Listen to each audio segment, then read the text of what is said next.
Well, hello, everybody. Happy Easter. Are we good, Jason? Okay, we're good.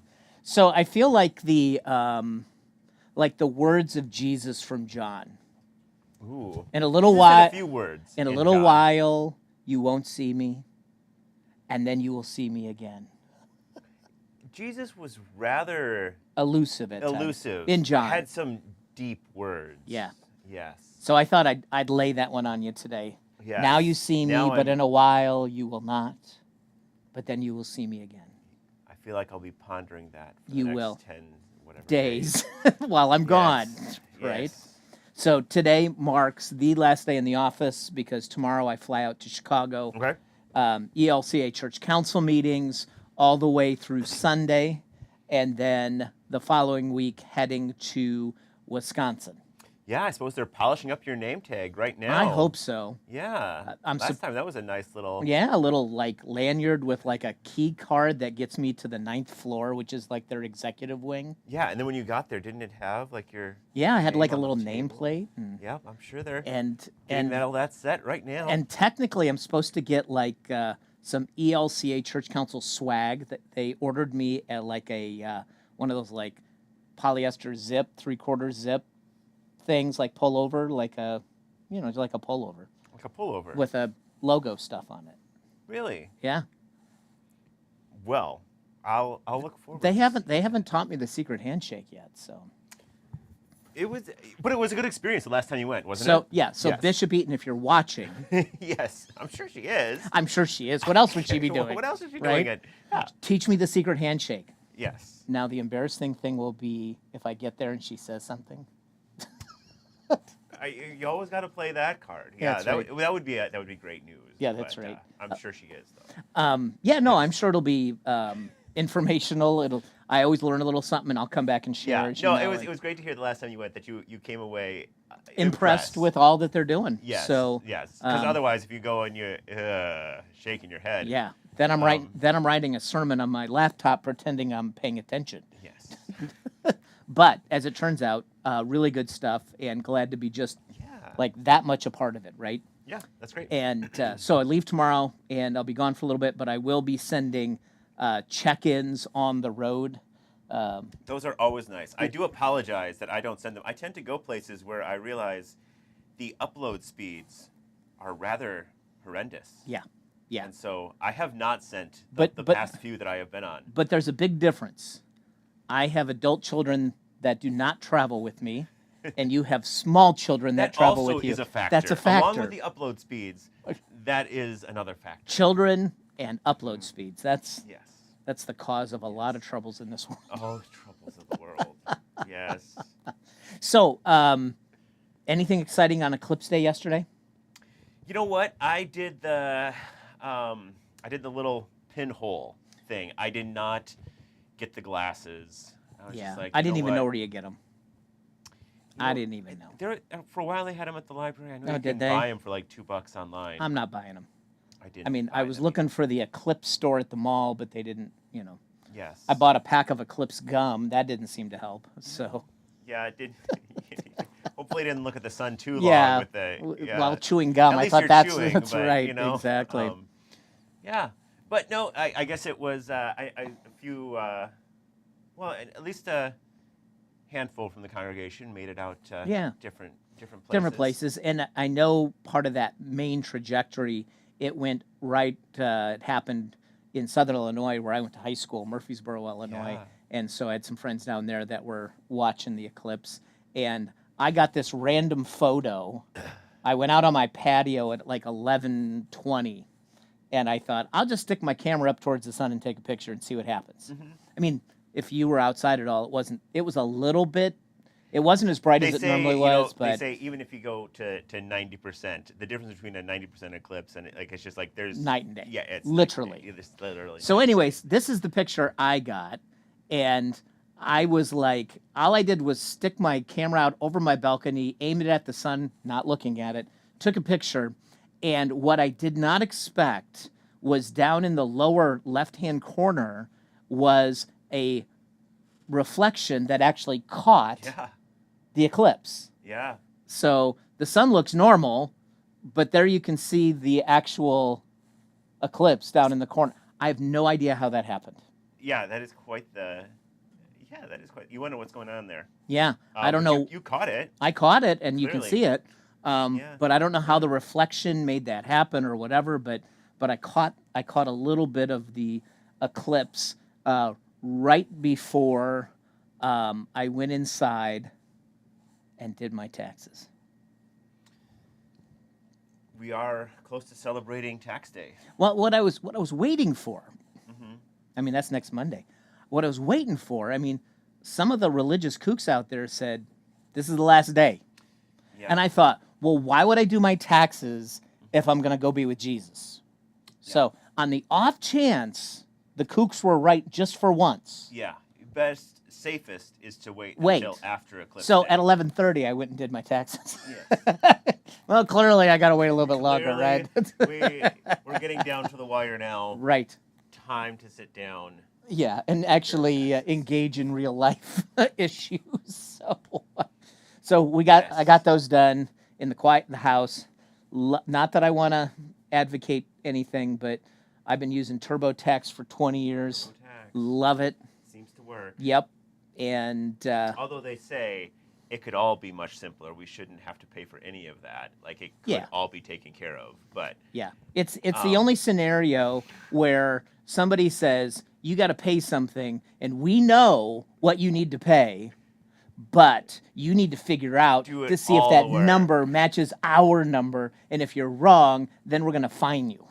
yeah, I'm not sure I love that system. It's not a great system. But you know, Yeah, it would be really great. I mean, this is just my armchair quarterbacking. Everybody, you pay whatever percentage based on income, and you subtract that out, and there's no filing anything. Like, you've paid in, you're done. There's no, like, it As it seems is like when- we like to make things complicated. they're already withholding. We send money like any paycheck, so they already have the money. Yeah. So if they just say, well, if you make this much, this is how much you will pay over a year, divide that by your pay periods, and then you don't have to file any paperwork. Right? Seems to make sense, right? Well, it's in the hands of our elected leaders, and I'm sure we can trust them to do the right thing. Well said. Well said. No comment. Yes. No yes. comment. Yes, that's it. Well, as I've said more than once, you will not find salvation in I don't think Washington, so. D.C. or Yes. Carson City or any capital Let's anywhere. not look for salvation there. No, you'll just be disappointed. However, today is also not a saint day, but it's a commemoration day. Is it really? It is. This is going to be news to me. I Yeah, did not so realize. there's a lot of commemoration days Yes. in the Lutheran Church calendar. Feast of St. Michael. Yeah, and such Matthias, things. the guy who won Yes. discipleship by the roll of the dice. April 9th. What would that be? Well, I'll give you a hint. There's usually only 2 saint days or commemoration days I recognize, and they're both 20th century people. One is Martin Luther King. I try to remember him. Okay. There's only one other. I mean, I'm not exclusively, but mostly I'll recognize this person too. 20th century person. 20th century commemoration day. Can we put up that other picture? Let's see who we've got. I'm still... Dietrich Dietrich. Bonhoeffer. And if you're not familiar, and even if you are, Dietrich Bonhoeffer was a German theologian, doctorate, PhD, and pastor. But he was a professor before he was a pastor. Okay. Born in 1906, his Rather father... academic fellow. Yeah, very academic. His father was the leading psychiatrist in all of Germany in the early 20th century. His father was also brilliantly smart in a different discipline. And so he was, Bonhoeffer was born in 1906, and by 1923, he was already working on his PhD at 17. And 4 years later, at 23, he becomes Dr. Dietrich Bonhoeffer, and wrote his doctoral thesis was on the communion of saints. And I mean, this guy is far beyond the smarts of me. Yeah. Very, Yeah. very intelligent. So I just want to give a brief timeline today. Okay. 1930, he goes to New York City to study at Union Theological Seminary. So he's continuing his studies in 1930. He meets Frank Fisher, and Frank Fisher is an American. He's a person of color, and Frank Fisher introduces Dietrich Bonhoeffer to Abyssinian Baptist Church in Harlem, where Dietrich Bonhoeffer gets to hear and if you're not familiar with him, you should look him up, Adam Clayton Powell, tremendous preacher, American preacher of the 20th century. And for the first time ever, Dietrich Bonhoeffer hears the gospel of social justice, talking about racism, talking about all these issues that we should talk about as Christians. And he's also first exposed to gospel music, which he falls in love with. Yeah. I remember that Loves book about gospel him. music. Yeah. After a year of studying at Union Theological Seminary, he goes back to Germany. Now, this is really fascinating. In 1933, Hitler becomes chancellor, but he's not president. And once he's elected, Bonhoeffer gives a radio address across Germany attacking Hitler, and the broadcast is cut off the air near about 2/3 of the way through. Wow. This is also the time that he's finally ordained and becomes a pastor. Also, in 33, the consolidation of power under Hitler begins, and the first ever bishop is appointed by Hitler to lead the German church. And so the Protestant church has been consolidated under Hitler's regime by Hitler appointing a bishop as opposed to letting the church pick their own bishops, right? Okay. And so there's the First National Church of Germany. A year later, in 1934, so this is all pre-World War II, a break-off called the Confessing Church is established. So for a handful of Lutheran pastors who were like, yeah, we don't answer to Hitler, started this Confessing Church, and they wrote a landmark paper called the Barmen Declaration. And the Barmen Declaration, if you boil it all down, says Christ is the head of the church, not Hitler, not the Führer, which means leader. Like, that's who's the head of the church. And at that point, Bonhoeffer is given a church to serve in England for German speakers. So he doesn't flee, but he has been assigned to a church in England, and he's there for a while. He comes back in 1935, asked to lead this seminary of the Confessing Church, this breakaway church. And he establishes a seminary in the extreme north of Germany, along the North Sea up there, whatever that's called. Okay. I mean, within sight of Sweden. That's like, but still Germany. But still in Germany. Yeah. Yep, away from everything. And so he directs this seminary, and by December of 1935, Heinrich Himmler declares that all seminaries outside of the one church, including this one, is invalid, and anybody who's participating in them are liable for arrest. So at that point, the seminary... it was dangerous before, but now it's even more. Yeah. It's legally dangerous, right? Yeah. September of that same year, citizenship for all German Jews is nullified, which means if you were Jewish in Germany, you were no longer a citizen of the state, which means you can do anything you want because if you have no rights, right? I mean, they're setting the stage. Yeah. 1937, they finally have to close the seminary. So they were operating in secret, and 27 pastors from that seminary and graduates are arrested. And it is in the same year, 1937, that he publishes probably one of my favorite books, The Cost of Discipleship. And he talks about the difference between cheap grace and understanding the costly gift of Jesus and how we receive grace that way. 1939, so we're getting close to the time of World War II now. Yeah. People urge Bonhoeffer to leave Germany. And they say, you're going to get arrested, you're going to get killed, you need to go and come back whenever all of this is over. And he doesn't want to, but he goes, and he goes back to New York, to Union Seminary. And almost immediately, once he gets there, he completely regrets his decision, and turns around, and by no exaggeration, he literally gets on the last ship out of New York to Germany before the war begins. So he leaves New York, and he's like, how can I rebuild Germany if I'm not there during its struggles? That's literally what his mindset was.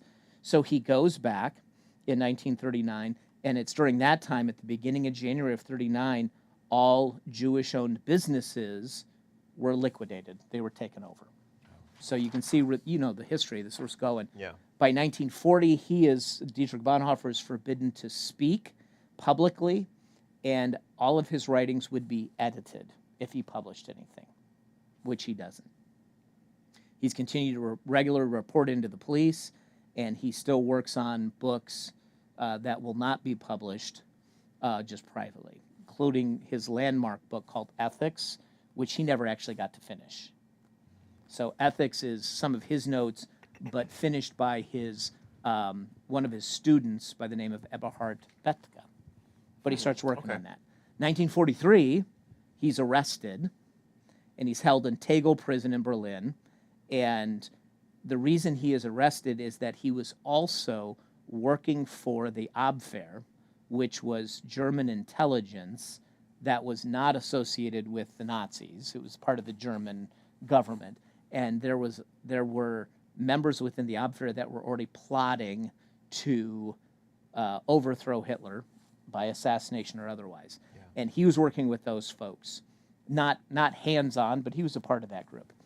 So he's been arrested, and he spends the rest of his life in jail. 1943 in Tegel prison.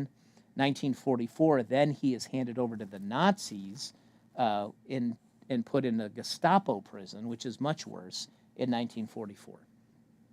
1945, they move him from that prison to a concentration camp. The war is winding down. It's clear.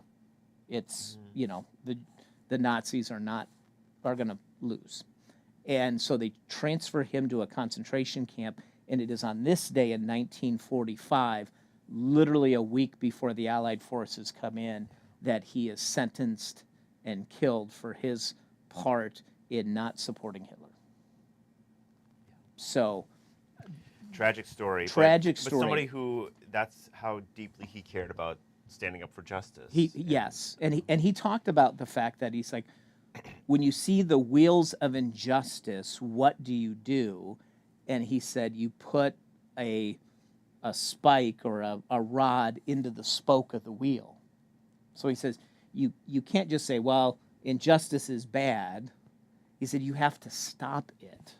Mm-hmm. And he said, and sometimes stopping it is a messy business. Yeah. And as such an intellectual, I mean, he thought deeply about all of these subjects. And the ramifications of it, too. Yeah. And so books like Life Together, which is a short book on what it means to be in Christian community, classic. Cost of Discipleship, classic. His work on ethics that was finished by a protege of his who survived the war and lived till old age, also a classic, because one of the ideas that Bonhoeffer wrestled with in ethics is something called religionless theology. And essentially, what he comes down to is like, you should just live your faith. It's not about rules. It's not about this and that. And German theology in the 20th century had very much like, this is how you do things and, all that kind of stuff. And he just said, it should just emanate from you. You don't need religion rules to like live your faith. And so he really talked about this really in a lot of ways mimics, or we follow in that path of saying, you just live out your faith and you don't need rules or people telling you do this, don't do that. You just let the Spirit lead you. Right. So I find him to be a tremendously inspiring person. Yeah. And yes, absolutely. And incredible things. Yeah. And so you just wonder, had he survived, what kind of impact he would have had in the 20th century. Same thing with Dr. King. Had he not been assassinated, you wonder what were the other things that he might have done to advance civil rights in the United States. And so And yet at the same time, we see this glimpse of, even though they died, that they left death a was mark. not the end for either of them. No. Like their stories, legacies, and the love they shared Yes, lives on. that's correct. And that's literally his last words, you know. This is he as he was being marched off to the gallows, somebody remarked that he said, "This is the end of my life, but this is just the beginning." Like he knew the paradox of that. And so you think about people you want to meet in heaven. This is one guy I want to meet in heaven. Very interesting. Right? I want Yeah. to talk to him. Sounds like in his younger years, he might have been a bit arrogant with Yeah, all right. that intelligence Yes, and whatever he y- had. right. He might have been a bit arrogant, but certainly he grew a lot and brought some really powerful, Yep. powerful. work. 39. He was 39, Gosh, wow, right? Wow. did a lot by age. So, anyways, I just wanted to take a moment. If you had not heard of him or knew very little, I just wanted to share a little bit with you. We have a great song for you today, and it comes from our 11 o'clock service. And this is a great song because it reminds us of who we belong to. And so, take a listen to this, and we'll talk about it when we come back.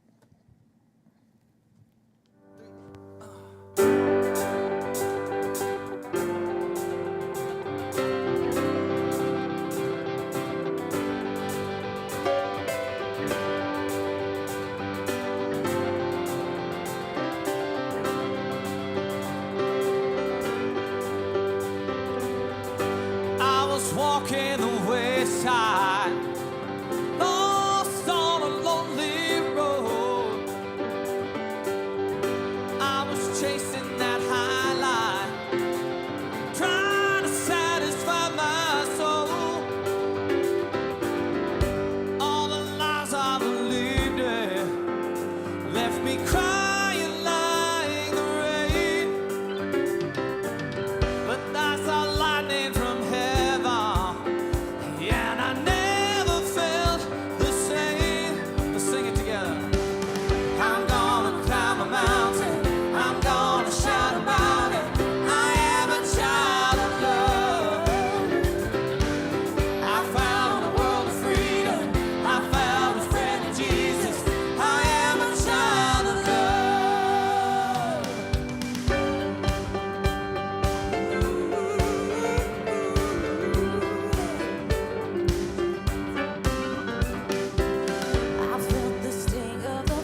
celebration. So, Love it. Child of Love, a group of recent popularity in the Christian circles called We the Kingdom. Okay. And We the Kingdom, we have a guy at our 8 a.m. service who just loves their music. And Oh, yeah? yeah. And so anytime they're in town, he wants to go see them. And so even the strict traditionalists like We the Kingdom. Yeah. So and this That's song, a great one. Yeah, 2020, and it was on their album Holy Water. And when this song was released, it was actually hit number 35 on the Christian charts, and just a great song. It is a great song. Yeah. So, Child of Love is just a different way of talking about being a child of God. I mean, essentially, it's just a metaphor for belonging to God, who is love and loves us unconditionally. And so, I just thought today, I'm like, let's pull out some verses about being the children of God, right? I thought, oh, what the heck? So, first place, go to the Gospel of John. We talked about John this weekend. Matter of fact, just a little bit before where I was talking about on Sunday that Jesus is the Word become flesh and made his dwelling among us, Yes. that we have seen his glory from the Father, the one and only, who is full of grace and truth. So the same chapter. Yes. Kind of that introductory poem that kind of Right. sets up everything. Yeah, even you could even say chapter 1 of John's like a cosmic creation story. It is. In the Oh, beginning was the absolutely, Word, yeah. and the Word was with God, and the Word was God. Through Just like him all Genesis things. 1, 2. I mean, they're kind of a cosmic poem Yeah. in the same way. And beginning of John, you really see that. Same thing.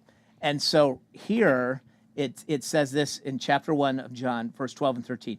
Yet to all who received Jesus, to those who believed in his name, God gave the right to become the children of God.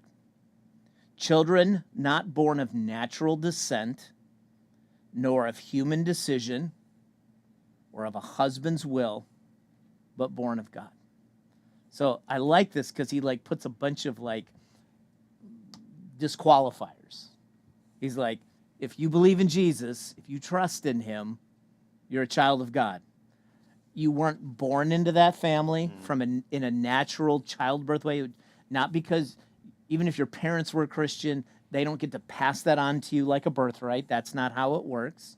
Nor is it something like, oh, well, you're going to be Christian, human decision. No, that's not how it works. He said, nor was it a guy, and this was back in the days of really strong patriarchy. It's like, nor was it a husband's decision or his will to say, we're going to have children, and they're going to be Christian. It doesn't work like that. That when one comes to faith, you are born into the family of God. Yeah. That you are a child of God, a child of love. Yeah. God chose us, not that we did any of the work around. Yes. At all. Yes. Yeah. And it's so clear when we understand what it means to be a Lutheran Christian, we also can say, we also know that we didn't choose Jesus. He chose us, and then he made himself known to us so that we could respond to it.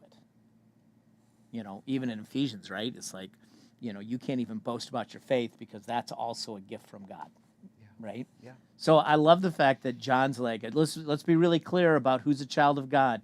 It isn't a birthright. It's not something you inherit. It's not a decision made by somebody else, and it certainly isn't because you were already born into a family of Christians already. Like none of that matters. He's like, it's when you lay a hold of that faith that is given. Yeah. So that's what it means to be a child of God, is when you embrace Jesus and you trust in him. Which, of course, the caveat to this is, if Jesus didn't rise from the dead and he's just a dead guy, this would mean nothing, right? It has everything to do with the fact that we know that he lives. And that's a part of this equation, that he rose from the dead. Absolutely. And that he is alive today, so therefore we can trust in him. Now, Paul picks this up in a couple of places, but let's move over to Romans chapter 8 and hear what he says about it in his letter to the church in Rome. Great chapter. But Yep. Romans chapter 8, verse 16 and 17. The Spirit himself testifies with our spirit that we are God's children.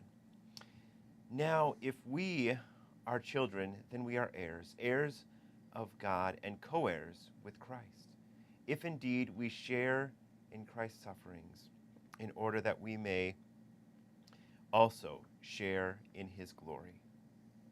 I like it. Yeah. Let's keep it in the Bible. This idea that we haven't done anything to deserve it, but God has named us an heir to That's right. all the glory. Yep. That this is around, that we are surrounded by this kind of abundance, and so often we don't live like that. No, right? We're so What concerned don't we about the have? small things Yeah. and The all scarcity those of it stuff. all. Yes, And- right. But I also love this first part that it's like the Spirit, the Holy Spirit testifies with our spirit that we are. So, like, how do I know if I'm a child of God? He's like, it's easy. It's like a litmus test. He's like, if the Holy Spirit of God makes you feel close to God, like you feel this oneness or you feel this affinity or closeness, that is the Spirit testifying to your spirit that you're a child of God. And I love that. He's like, you don't necessarily need empirical evidence so much as the Spirit of God will fill your heart and testify to your own spirit. And when you have those moments, and you know what I'm talking about, those faith moments where you are moved sometimes by tears or you get goosebumps or something like that. The Spirit is testifying to your spirit, and it is in those moments that you know that you're a child of God. I love that. Spirit's testifying to our spirit. Yeah. Or in other words, you could put it a different way. The Spirit of God will remind you in times you can't predict that you belong to him. Mm-hmm. So you are God's child. And of course, right, it's, that we get to share in what Jesus did for us as being a child of God. And that's why we say on Palm Sunday, like, look, come on Thursday, come on Friday, come back on Sunday for Holy Week. So Monday, Thursday, good. Like, share and remember that story because that's all for you.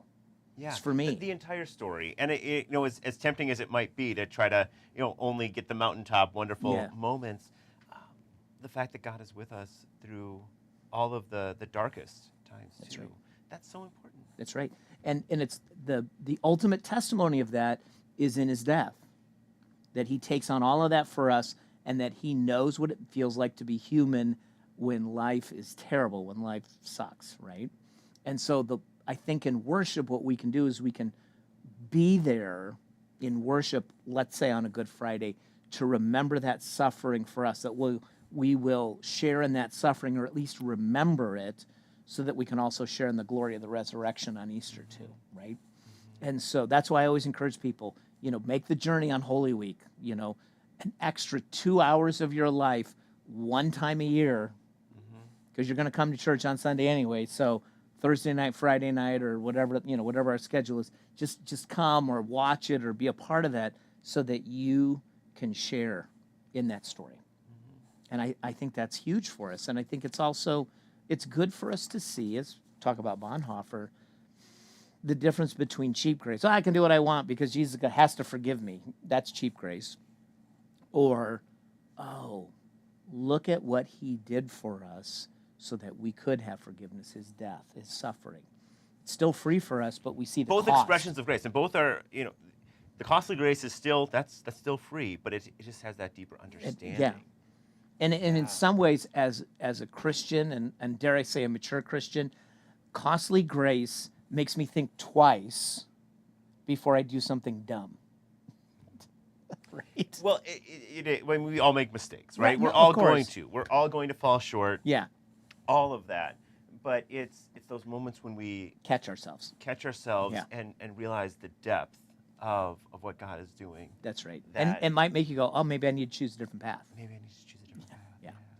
So finally, Paul in Philippians, so that's his letter to the church of Philippi, he says this, and this is about like, how do you live into being a child of God, being a child of love? He says, do everything without complaining or arguing. I was like, oh man, that's hard. right? Well, It is. complaining. That's like a spiritual gift for me. Do everything without complaining or arguing, so that you may become blameless and pure, children of God, without a fault in a crooked and depraved generation in which you shine like stars in the universe as you hold out the word of life. So what he's saying, he's like, oh man, he's like, totally challenge you to be a child of God in a dark world. He's like, the more you live into your faith, the more you're going to shine in a broken world, in a dark world. I like that encouragement. I mean, you can read it as like, oh man, I could never do that. Or you could read it as, oh, I don't think I'm a child of God. But if you see it as a challenge, like, man, just keep plugging away and keep trusting, because God needs you to shine in a dark world. And the darker the world becomes, the more we have the ability to shine the word, what's it, the word of life to others. By just being an example. And as you know, we've said, you may be the only Bible that somebody ever reads, just how we live our life. Yeah. And so we've been encouraged to shine so that we stand out, not for self aggrandizement, not just, oh, look how great I am, but we can shine Jesus into the world. Yeah. Yep. And I like that. Yep. And so you are a child of God, and I just don't want you to forget that. If we can all hold on to that message. Hold on to I mean, that, that's, of who you belong to. Exactly. And that's the only identity that matters. I mean, Paul says it in different ways in Galatians, neither Jew nor Greek, male nor female, slave nor free, In a way, that's what the whole Bible is saying in different forms. yeah, in you different are ways. one in Christ. Yeah. In other words, that's the identity that matters, is that Yeah. you belong to Jesus. So don't lose hope and don't lose sight of that. So thanks for joining us today. We had a number of things going on today. We talk about that. We just had an earthquake. We had eclipse pictures. We had Dietrich Bonhoeffer. We heard about child of love. I mean, we've done a lot today. We've done a lot today. So I'd pack it all in, because after this, then I just have to send in shorts, so. Yes. Which I will. You'll have something for me I on look Thursday. forward to it. No, it's Yep. always great to see something else. What's going on? Yeah, right? I'll see what I can do. Up there. All right. Anyways, have a great Very day, good. everybody. Love you. Take care. And Philip, will you play us out?